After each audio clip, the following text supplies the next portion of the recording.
उन्होंने मुख्यमंत्री सीएमशिप पाने के लिए कांग्रेसियों के साथ गठबंधन कर दिया, गठजोड़ कर दी, जो बाला साहब ठाकरे जी हमेशा नहीं चाहते थे। वो कहते थे कांग्रेस को दूर रखो, कांग्रेस अगर मेरी पार्टी की नहीं होने दूंगा वरना मैं मेरी दुकान बंद करूंगा। लेकिन निजी स्वार्थ जागरूक होने के बाद मोह माया के जाल में फंस गए और सरकार उन्हीं के साथ बना दी। हम कार्यकर्ता लोग हैं कि पार्टी के आदेश को मानने वाले, अनुशासन को पालने वाले, मानने वाले लोग हैं। और उसमें देखा कि आगे चलकर हालात बदल सकते हैं क्या फिर हम लोग शिवसेना बीजेपी के गठबंधन की सरकार बना सकते हैं क्या? लेकिन हमारी लाख कोशिशों के बावजूद नहीं हुआ और दुर्भाग्यवश हमारे शिवसेना पार्टी का जो नुकसान हो रहा था, शिव सैनिकों का नुकसान हो रहा था और शिवसेना पार्टी खत्म होने के कगार पर जब चलने लगी तब हमने निर्णय लिया कि इस महाराष्ट्र की जनता की आवाज़ क्या है।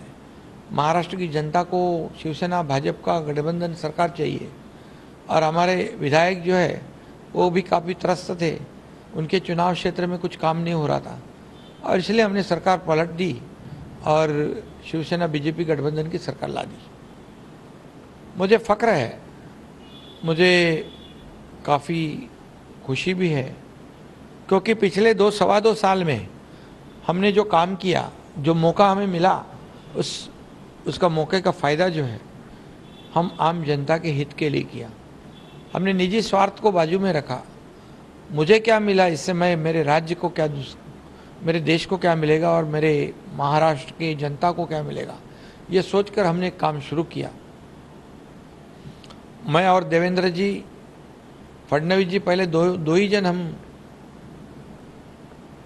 सरकार में आए। मैं सीएम बना और डिप्टी सीएम बने और शुरुआत हो गई।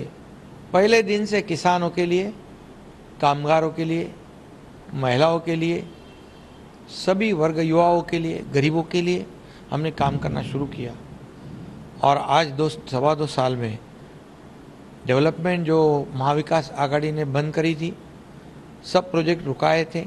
मेट्रो को रुकाया था, कारशेड को रुकाया था, बुलेट ट्रेन को रुकाया था, नागपुर मुंबई समृद्धि हाईवे को रुकाया था, कोस्टल हाईवे को रुकाया था। सभी जो प्रोजेक्ट है सभी में ब्रेकर डाल दिया था। हम आने के साथ सब ब्रेकर को हटा दिया। अब ये सब प्रोजेक्ट शुरू हो गए, सभी जगह चहल पहल शुरू हो गई, लोगों में हैप्पीनेस आ गया, एक प्रॉस्पेरिटी आई। उसके बाद इंडस्ट्री आ गई, इंडस्ट्री फ्रेंडली स्टेट बन गया।